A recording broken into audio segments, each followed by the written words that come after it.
dream I know deep up my feelings for you. Hello viewers, thank you all for joining us on today's news. You are highly welcome. The headlines: Nigeria fails global money laundering review at Financial Action Task Force. But before we proceed with the news, welcome to Reality Latest Gist, your home of news and politics. If you haven't subscribed to this channel yet, please do us a favor to like and subscribe, and also turn the notification bell to get notified when next we drop our video. You can send in your comments and keep the conversation lively in our comment section. To all our amazing subscribers, thank you all so much for joining us. To all our viewers, feel relaxed, enjoy and stay tuned.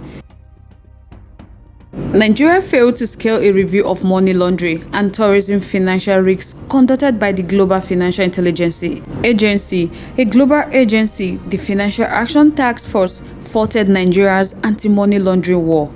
Financial Action Task Force, at its plenary held between October 25th and 27th in Paris, France, reviewed Nigeria money laundering and terrorism financing risks.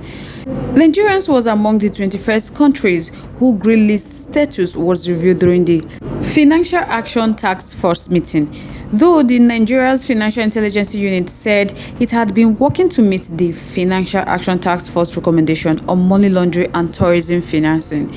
It did not scale the review carried out by the Financial Action Task Force at its latest plenary. Also, during the Financial Action Task Force meeting in June, when the progress of the affected countries was reviewed, Nigeria, alongside Haiti, Syria, Tanzania, and Yemen, chose to defer reporting. However, 8 months after it was grey-listed, Nigeria had yet to meet the 15 recommendations imposed by the Financial Action Task Force. The Financial Action Task Force recommendation set out a comprehensive and consistent framework of measures that countries should implement in order to combat money laundering and terrorist financing, as well as the financing of proliferation of weapons and mass destruction. Financial Action Task Force, an intergovernmental organization with a mandate to combat money laundering and terrorism finance, placed Nigeria, South Africa, and 20 others on its grey list in February due to deficiencies in their legislation to counter money laundering, terrorist financing, and proliferation financing. The Financial Action Task Force grey list, which is issued 3 times per year, include countries in which there are major issues with anti-money laundering and countering terrorism financing legislation and regulation. Addition to the list places those countries under increased monitoring by the Financial Action Task Force to ensure the countries reform their legislation and regulations within an agreed time frame. The Global Financial Intelligence Agency observed that since February 2023, when Nigeria made a high-level political commitment to work with the Financial Action Task Force and the Intergovernmental Action Group against money laundering to strengthen the effectiveness of its anti-money laundering and combating the financing of terrorism regime, the country had taken some steps towards improving its anti-money laundering and combating the financial terrorism regime, including by completing its residual money laundering and terrorism financing risk assessments. The group noted that though the country had made some progress since the adoption of its manual evaluation report in August 2021, it was required to implement Financial Action Task Force action plan. In a statement on the outcome of its October plenary published on its website, the group said jurisdictions under increased monitoring were actively working with the Financial Action Task Force to address strategy deficiency in their regimes to counter money laundering, terrorist financing, and proliferation financing.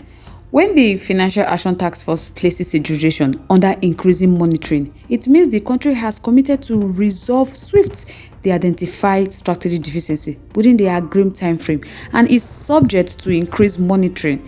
This list is often internally referred to as the grey list.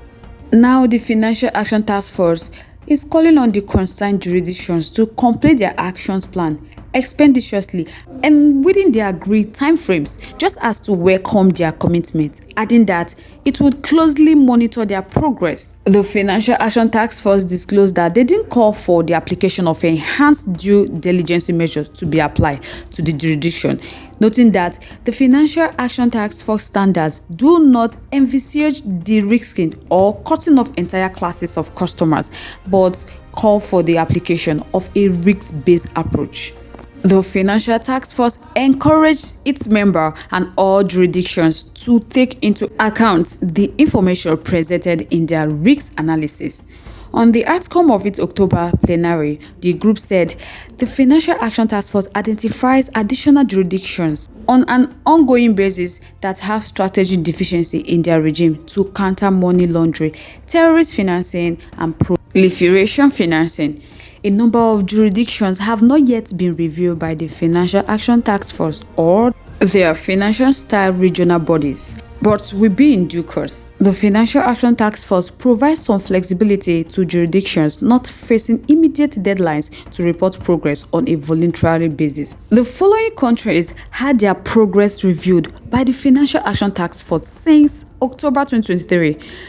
The countries are Albania, Barbados, Burkina Faso, Cayman, Iceland, Democratic Republic of Congo, Gibraltar, Haiti, Jamaica, Jordan, Mali, Mozambique, Nigeria, Panama, Philippines, Senegal, South Africa, South Sudan, Tanzania, Turkey, UAE, and Uganda. Among other things, Nigeria is required to implement its Financial Action Task Force action plan by completing its residual monetary laundering and terrorism financing risks assessment and updating its national anti-money laundering and combating the financial terrorism strategy to ensure alignment with other national strategies relevant to high-risk predicate offenses. It was also expected to enhance formal and informal international cooperation in line with money laundering and terrorism financing risks, improve anti-money laundering and combating financial terrorism risks, based supervision of financial institutions, designated non-financial businesses and professions, and enhance implementation of preventive measures for high-risk sectors. The Financial Action Task Force had equally directed Nigeria to ensure that competent authorities should have accurate access and up-to-date beneficial ownership information on legal persons and apply sanctions for breaches of BO obligations. The chief executive of the Center for the Promotion of Private Enterprises, Muda Yusuf, said illicit fund flow have diverse effects on trade and economic policies, especially on monetary policies. He said when we have such illegal funds in the system, it has a way of distorting the economy and affecting the economic government policies to tackle inflation. It also has some effect on trade because persons who have such dirty money can afford to bring in anything just to launder the money. The foreign exchange crisis in the country could be attributed to the illicit fund in the economy. Even this exchange rate that we are battling with, it can be traced to the amount of illegal fund in our system, as we all know that they won't be kept in banks. It could have implications even on the stability of the exchange rate because people prefer to hold the dollar. There is a strong relationship between dollar cash and corruption, which we all find in the countries mentioned. So guys, let's know your thoughts, your opinion, your contributions are in the comment section. We'd love to hear from you. Once again, thank you all so much for staying tuned with us. We really do appreciate. On this note, we have come to the end of today's segment. Till I come your way next. Stay safe, guys. Bye.